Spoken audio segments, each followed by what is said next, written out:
Shalom Aleihim saudara-saudara yang dikasihi Tuhan, dimanapun saudara berada. Kiranya damai sejahtera yang dari sorga melimpahi saudara-saudara. Keluaran 20 ayat 7 sampai dengan 11. Jangan menyebut nama Tuhan Allahmu dengan sembarangan, sebab Tuhan akan memandang orang yang menyebut namanya dengan sembarangan. Ingatlah dan kuduskanlah hari Sabat. 6 hari lamanya engkau akan bekerja dan melakukan segala pekerjaanmu. Tetapi hari ketujuh adalah hari Sabat Tuhan Allahmu. Maka jangan melakukan sesuatu pekerjaan, engkau atau anakmu laki-laki, atau anakmu perempuan, atau hambamu laki-laki, atau hambamu perempuan, atau hewanmu, atau orang asing yang di tempat kediamanmu. Sebab 6 hari lamanya Tuhan menjadikan langit dan bumi, laut dan segala isinya, dan ia berhenti pada hari ketujuh. Itulah sebabnya Tuhan memberkati hari Sabat dan menguduskannya. Saudara, boleh nggak sih Minggu itu buka toko? Mungkin kita masih ada yang bertanya begitu. Boleh nggak sih sebenarnya hari Minggu itu kita tetap bekerja? Andaikan pertanyaan ini langsung diajukan kepada Tuhan Yesus Kristus, kira-kira apa jawaban Yesus, saudara? Saudara, firman Tuhan hari ini berkata kepada kita, ingatlah dan kuduskanlah hari Sabat. Perintah keempat di dalam 10 hukum ini berbeda dengan perintah lainnya, karena bentuknya adalah instruksi, bukan larangan. Kalau yang lain bentuknya adalah jangan. Tetapi untuk perintah yang keempat ini bentuknya justru adalah instruksi. Ingatlah dan kuduskanlah hari Sabat. Dan perintah ini, saudara, berada antara perintah bagaimana sikap kita terhadap Allah dan bagaimana sikap kita dengan sesama. Dalam hal ini adalah orang tua. Perintah yang kelima, hormatilah ayahmu dan ibumu. Mengingat dan menguduskan hari Sabat pada masa itu memang dilakukan dengan cara menghentikan semua pekerjaan pada hari itu. Semua yang ada dalam rumah tangga umat, termasuk orang asing dan segala ternak, harus menaati perintah ini. Dasar perintah ini adalah menghormati Tuhan yang berhenti dari karya penciptaannya pada hari ketujuh. Tujuannya supaya umat Tuhan bisa mensyukuri karya Tuhan dalam dunia miliknya, dengan mengizinkan para pelayan dan semua ternak yang telah bekerja keras mengolah lahan pertanian selama 6 hari. Umat Tuhan menghormati Allah pencipta mereka dan menunjukkan belas kasihan kepada sesama. Dalam kitab Ulangan, saudara, Musa menyebutkan alasan lain mengapa hari Sabat perlu dirayakan. Hari Sabat adalah hari peringatan karya kasih Allah dalam sejarah umat, yakni ia telah membebaskan umat dari kerja paksa selama di Mesir. Sebagai ucapan syukur mereka beribadah kepadanya setiap hari Sabat dan mengizinkan para pelayan beristirahat supaya mereka juga dapat menyembah Allah.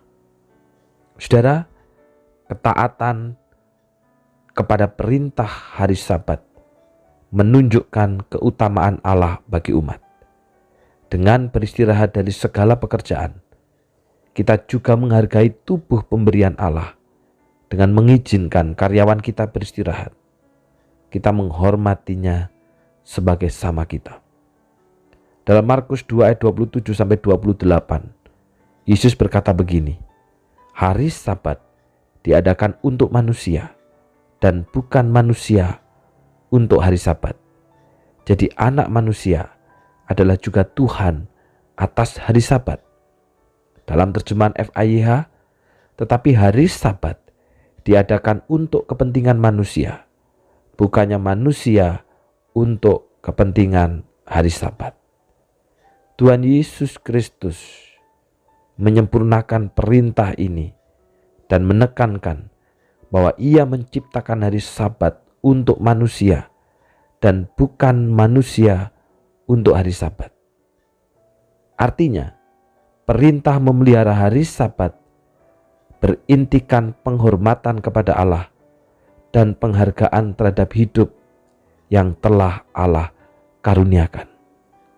Perintah ini, saudara, bukan bertujuan untuk membelenggu kita, tetapi justru untuk membebaskan, supaya ada waktu bagi kita untuk istirahat, untuk berdoa, untuk mendengarkan suara Tuhan, dan juga memberikan kesempatan kepada karyawan kita untuk beristirahat karena kita menghormati dan menghargai mereka.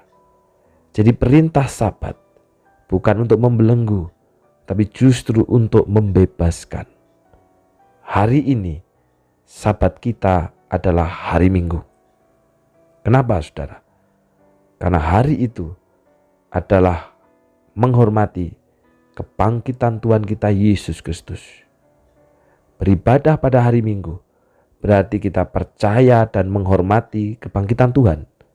Tidak beribadah hari Minggu sama artinya tidak menghormati kebangkitan Tuhan.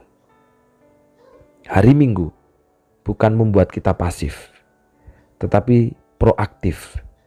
Sebab dengan mengutamakan Tuhan saja, kita dapat menghargai sesama dan hidup benar. Maka kembali kepada pertanyaan, boleh nggak bekerja hari Minggu? Boleh nggak buka toko hari Minggu? Jawabannya adalah, apakah kita tetap bisa mengutamakan Tuhan? Apakah kita tetap dapat menghormati dan juga menghargai sesama kita? Apakah kita juga terbebas sehingga kita bisa bersekutu dengan Tuhan dan bersekutu dengan sesama dan keluarga? Kita semua yang akan memutuskannya. Mari kita berdoa. Bapa yang di surga, hari ini kami diingatkan akan pentingnya hari Sabat. Sabat bagi kami adalah hari Minggu, hari perhentian, hari waktunya kami mendengarkan suara Tuhan dan menghormati kebangkitan Tuhan kita Yesus Kristus. Terkadang masih muncul pertanyaan di dalam hidup kami. Apakah kami boleh membuka toko? Apakah kami boleh bekerja? Dan pertanyaan itu kembali kepada pemahaman kami. Apakah kita sudah mengutamakan Tuhan? Apakah kita sudah menghormati kebangkitan Tuhan? Apakah kita sudah menghargai sesama dengan memberikan kesempatan bagi mereka untuk beristirahat? Karena itu Tuhan berikan hikmat bagi kami, sehingga keputusan kami adalah keputusan yang benar berdasarkan firman Tuhan. Hari Minggu bukanlah hari yang membuat kami pasif, tetapi justru proaktif. Sebab dengan mengutamakan Tuhan saja, maka kami akan dapat menghargai sesama. Secara khusus Bapa berdoa untuk KKR Remaja Pemuda Wilayah yang akan diadakan di GKT Banyuwangi. Tuhan tolong pengurus remaja dan pemuda di dalam mempersiapkan acara ini, di dalam latihan musiknya, singernya, pemimpin pujiannya. Biarlah apa yang kami kerjakan menyenangkan hati Tuhan. Demikian juga berdoa ya Bapa untuk pendeta Yosua yang akan menyampaikan firman Tuhan. Engkau urapi, Engkau pakai di dalam segala persiapannya, sehingga firman-Nya memberkati dan menguatkan kami, mengajar kami sebagai orang-orang muda untuk menjadi pemimpin-pemimpin yang takut akan Tuhan, pemimpin-pemimpin yang berkarakter Kristus. Terima kasih Bapa, di dalam nama Tuhan Yesus kami sudah berdoa. Amin.